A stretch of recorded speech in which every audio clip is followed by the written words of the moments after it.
Okay, hey everybody, this is Grace. I am gonna go get me some lunch and then maybe see if I can do a few of these, get a few offers, do a few deliveries for food deliveries, like DoorDash and all that. I got several now, but I don't know about one of them really.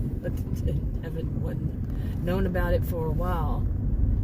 But anyway, do something. I was waiting around for Adam. We were going to take our dogs and go get some lunch and all that. And he works from home, but he getting later and later. And he said he would go, at noon and all this stuff. And then right before noon, he said, "Oh, it'll probably be a 1." I said, "No, I don't think so."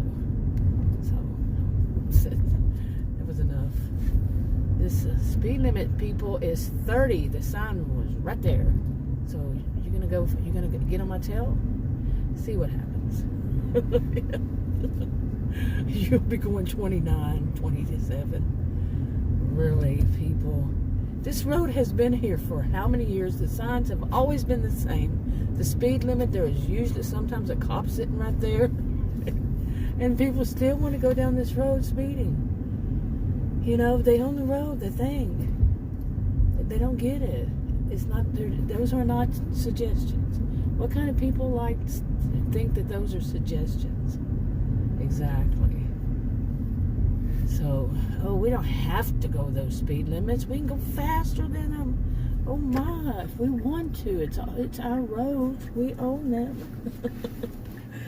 Well, people think that this is mainly about people who think that they are something they are not. And look at this person passing this person because they're turning too slow for you?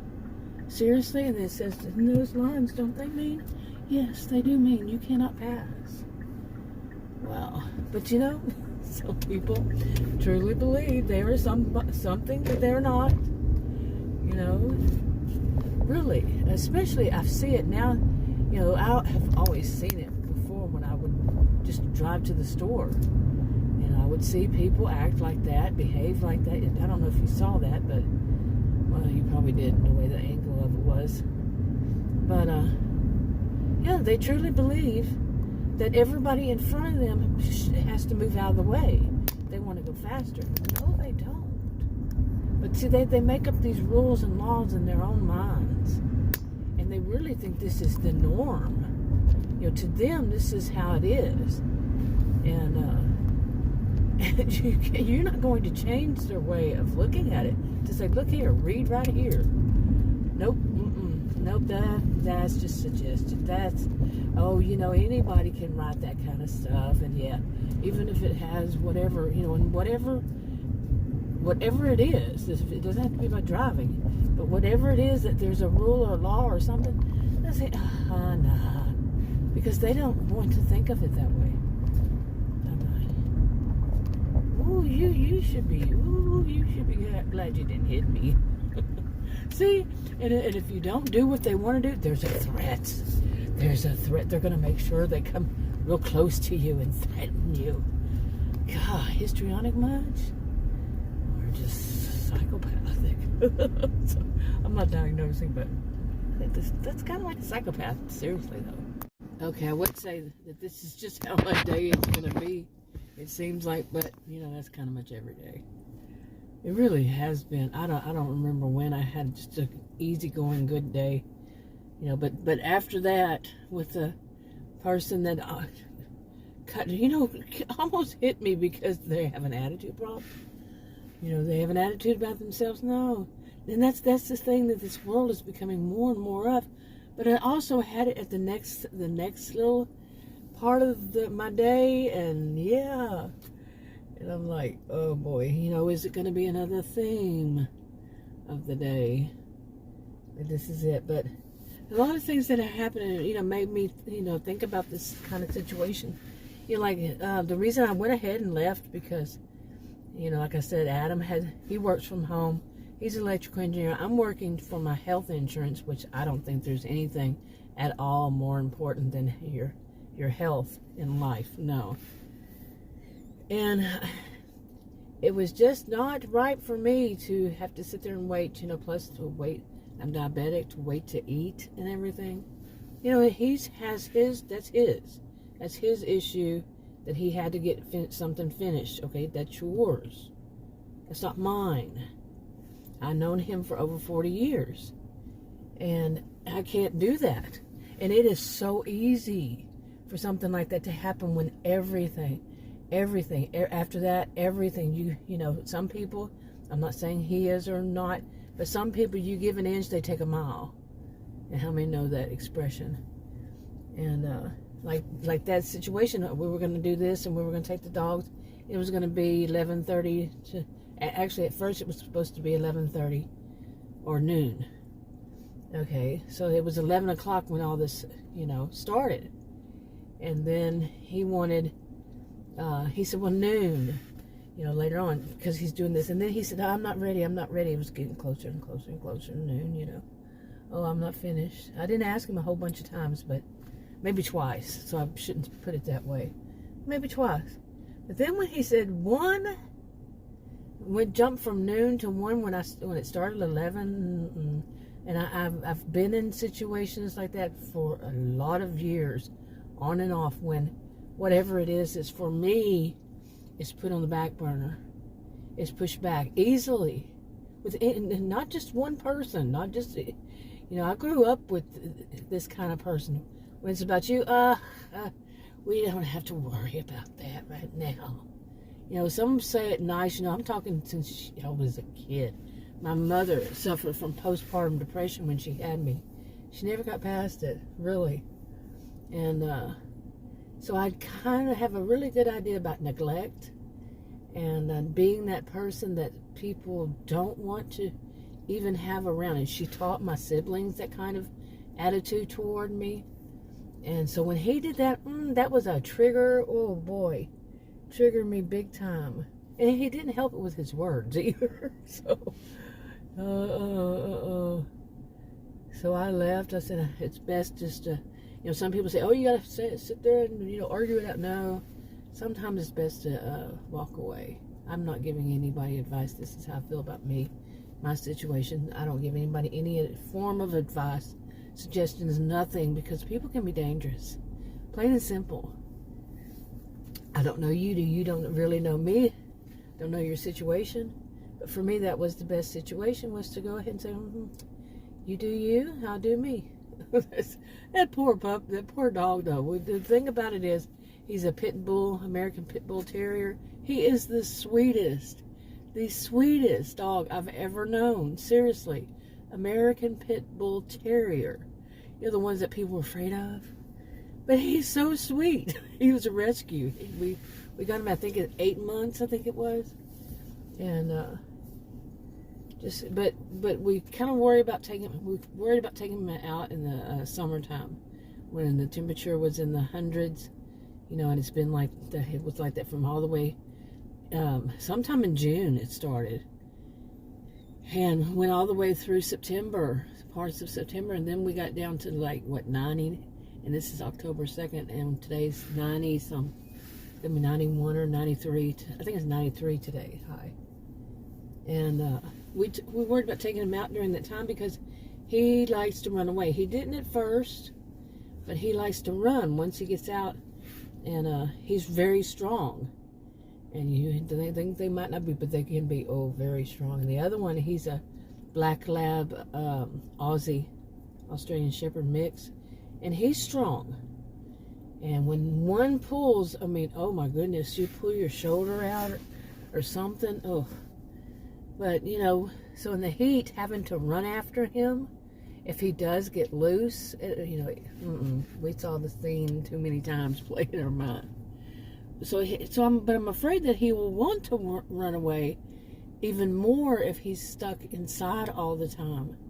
And this has been months, since June. He hasn't been out, so that's why I say we need to take him out. We need to take him out anyway, because I don't like to have caged birds, He has the backyard. He runs out there in the backyard, plays and all that, but he likes to go places too. And I've been trying to get, let's go take him, because we have to both go. because of, you know, how it is. If he runs away, he will come back to me. He won't come back to Adam. But Adam's the strong one that can hold him from running off the leash. And we always have him on the leash. He'll tear off of it sometimes. We even have the vest thing. But anyway. But I mean, I understand. I'm understanding that, you know, Adam has his job and he has to do it. It's Monday. He needs to get something done. Last minute, they have to have this done. Of course, I understand. I am a mature adult. But when they, you know, with me being diabetic and I need to go, you know, have something to eat and then delay it, then delay it another, altogether 2 hours, I don't think so. So, you do you, I do me. Seriously, I'm doing what I need to do for me. And then one of the things I can't do is to take the dog with me, you know, not alone. I used to when we first got him, but then he ran away one time and that was enough. So, of course, when I said that he got away, he got loose off of his leash. Yeah. I guess I cannot remember. It was so long ago what happened, but yeah. Because we always have him on a leash. Always when he's outside front, you know, the house, the backyard, and he, you know, it's all fenced in. There's no way for him to get out. So he's not on a leash in the backyard, but in the front yard, yeah. So anyway, I thought I'd get some orders, you know, some offers today, but I turned it on. I had two. One of them I wasn't sure about, and then after that one, I declined them, both of them. And or I don't know, 1 or 2 or 3, I don't know, at least one, I mean at least 2 or 3. But you know, I get such stupid orders, stupid offers of, you know, food deliveries and pickup that I just decline because they're really, I mean, unbelievably, I had taken a bunch of screenshots over time, over, I don't know, months maybe, and then I deleted them one day. I really don't, you know, I don't put them up. So, in the way that the Kind Master does, it would be great if it didn't do the screen, you know, screen captures and put it in a separate file. I would like to have them like, I make this clip and then right behind it, there it is. But that's not how it works on Kind Master. So, and I use it to put them all together, my Kind Master. And that's on my cell phone. Anyway, I'm going to try again, you know, see what happens. Okay, man, it's not my day today. Seriously, one thing after another. But, you know, I say that like I said that it big time triggered me. But that would be like blaming the victim. And was, you know, I'm not saying that I was really his victim. But the situation, but that's a kind of a habit of some people, is to blame themselves, to put it off of some, you know, something, you know, that they did. Man, this is not my day. Okay, yeah, it really wasn't. I don't know, it's about an hour later. I went and picked it. Hasn't been my day so far. See, yep, this thing must be finally broken. Yeah, let me see if I can turn it this way. It's going to be all crooked, but oh well. It is really finally broken. But anyway, I went and picked up an order, and this thing happens far too much. Far too much. I go to pick up an order, and this actually has happened to Adam just yesterday. Adam and I, just yesterday, and then, I don't know, a couple times before, I don't know. But one of these places, it's happened to us as a customer before we started all this. I started all this. But, anyway, I went to pick up this order, and I walked in, and it was like, whew, and I couldn't help but say it, and it was just a small place, kind of like a, you know, I guess most of their orders are picked up. It was like a box. I've seen plenty of those. That's not what I'm talking about, though. Just like a little bitty, I don't know, I don't know, about the size of my SUV, a little bit bigger.